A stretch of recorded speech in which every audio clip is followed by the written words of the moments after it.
We are just starting to get a look at documents that have been released by the Justice Department just a few minutes ago.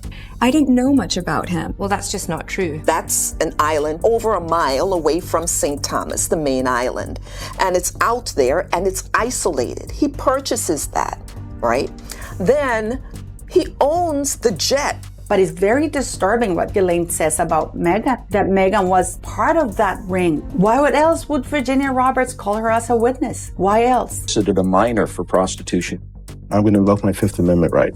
Do I have any doubt that Rachel Meghan Markle was a call girl? Of course not. I don't have any doubts whatsoever. I believe that she's being protected not because of who she is, but because of the connections of the people that put her there. Prince Harry is back in the UK. And no, this is not a healing journey. This is not some quiet, reflective peace tour. This is panic with a passport, because people do not run back to places they publicly torched unless something has gone seriously, dangerously wrong. This is the same man who accused his family of cruelty, the same man who sold the monarchy as broken and heartless, the same man who said he didn't need royal silence, didn't need royal protection, didn't need any of it until now. And after many, many years of lies being told about me and my family, there comes a point where, again, going back to the relationship between certain members of the family and the tabloid press, those certain members have decided to get into bed with the devil. And here's the uncomfortable truth no one wants to say out loud. You don't come crawling back to an institution you call toxic unless it's the only thing powerful enough left to shield you.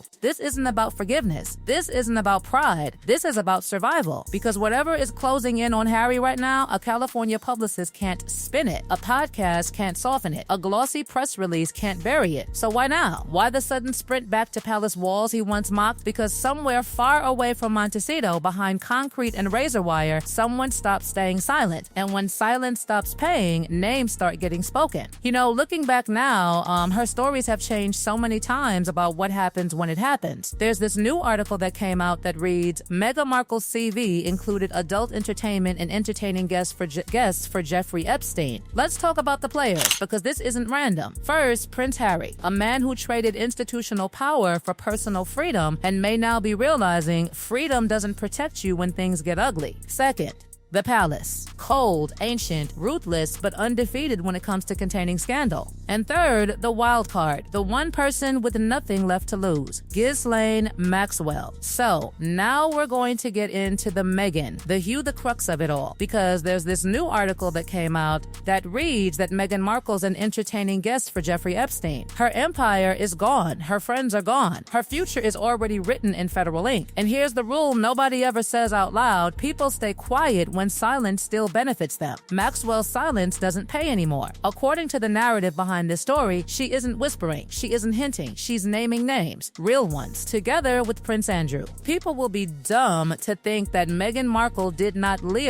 know Prince Andrew before that. So Jeffrey Epstein was invited to the royal box in 2000. And when that kind of information starts moving, the fallout doesn't begin on Twitter. It starts with private phone calls, emergency meetings, flights booked quietly, decisions made fast, because testimony doesn't care about fairy tales or love stories. So what does any of this have to do with Harry's wife? Why is Meghan Markle suddenly part of this whole ordeal? I believe she's a nobody, but she's a nobody who knows who put her there. And this is why things are tricky right now for everybody. And this is why those documents were redacted. Jeffrey Epstein's world was never about cameras. It was about proximity, private rooms, no recordings, no paper trails. Not everyone in those spaces committed crimes, but being there meant seeing things, hearing things, noticing patterns, and memory doesn't disappear. It waits, because silence protects power until someone remembers, and one location keeps resurfacing over and over again. People like Meghan Markle or Jeffrey Epstein don't just suddenly pop out of nowhere. And if they do, it's because they're planted there. On the surface, Soho House looks harmless, soft lighting, creative types, networking dressed up as vibes. But behind the scenes, it served a different purpose. It was infrastructure, a quiet passageway where Hollywood met finance, where new money brushed old power, where influence happened without announcements. You weren't there to be famous, you were there to be useful, because deals aren't announced in rooms like that. They're understood, and one familiar name kept moving through those rooms. Ghislaine Maxwell, according to the article, says that she didn't didn't know Meghan Markle. Let's not forget that Virginia Roberts called her as a witness because she had information about it. Before palace balconies and royal titles, there was Meghan Markle. According to the narrative, she was flown internationally for Soho House openings, including Istanbul in 2015. She wasn't the headline. She wasn't the star. She played what insiders call social filler, functional, access adjacent, quietly valuable. But here's where the math stopped mathing. At the time, she was a supporting actress on a cable show. Comfortable income, sure, but jet-setting elite lifestyles don't usually come with that pay grade. Nobody accused, nobody confronted, they just noticed. Because when something doesn't make sense, memory takes notes. This woman is a terrible thing, and she's known Meghan Markle for quite some time. And isn't it incredible? Jeffrey Epstein was invited to some of the biggest gatherings of the decade, events packed with people close to the royal family. Years later, those notes suddenly mattered. Then came the shift. During the civil case that destroyed Prince Andrew's standing, one name almost entered the courtroom, not as a defendant, as a witness. And that distinction matters. According to court-related positioning, her name came up for 3 reasons. She lived in the United States. She was described as a close associate of Prince Andrew during a specific period, and she was said to have been present within Epstein's social environment during key years. She was never called, but the damage wasn't in the outcome. It was in the fact that investigators with subpoena power thought there was something worth asking about. Ghislaine Maxwell, according to the article, says that she did know Meghan Markle. Let's not forget that Virginia Roberts called her as a witness, because once investigators look at your past, curiosity turns into risk. Prince Andrew didn't fall because of tabloids. He fell because of testimony, and Harry knows exactly how that story ends. And here's the part people keep missing. This story isn't unique. Royal institutions don't erase inconvenient pasts, they manage them. Princess Sophia of Sweden met Marit of Norway. History absorbed, discussion ended, stability preserved. Once a crown enters the picture, truth becomes secondary to containment. This isn't scandal, it's a system.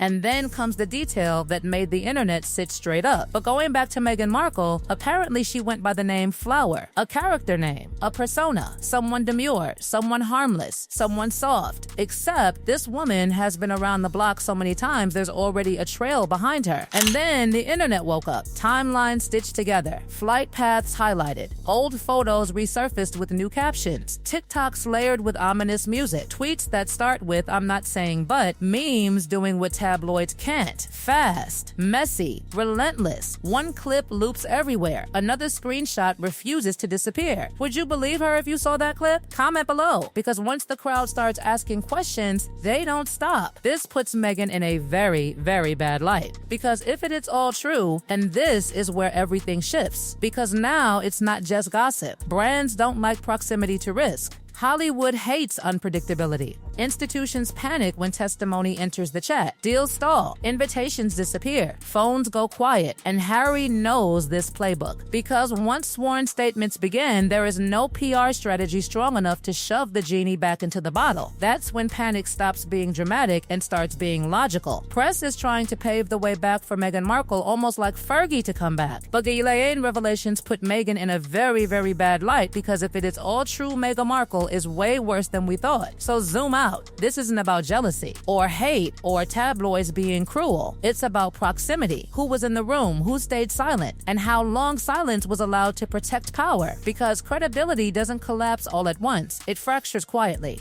Then, suddenly. And if institutions can manage history, what happens when testimony bypasses them? If they hid this, what else did they rewrite? She was fully aware. Not only did she know who Harry was, she set after him. And right now, Meghan Markle is unemployed, literally, yet somehow still protected. And that doesn't add up. Harry didn't run back to the palace for forgiveness. He ran back for protection. Silence stopped paying. Memory woke up, and testimony doesn't care who you married. So here's the real question. Did Harry know, or did he walk in blind? Because either answer ends the fairy tale. If you love scandal served cold, subscribe. This story is only just beginning. Story is only just beginning. Story is only just...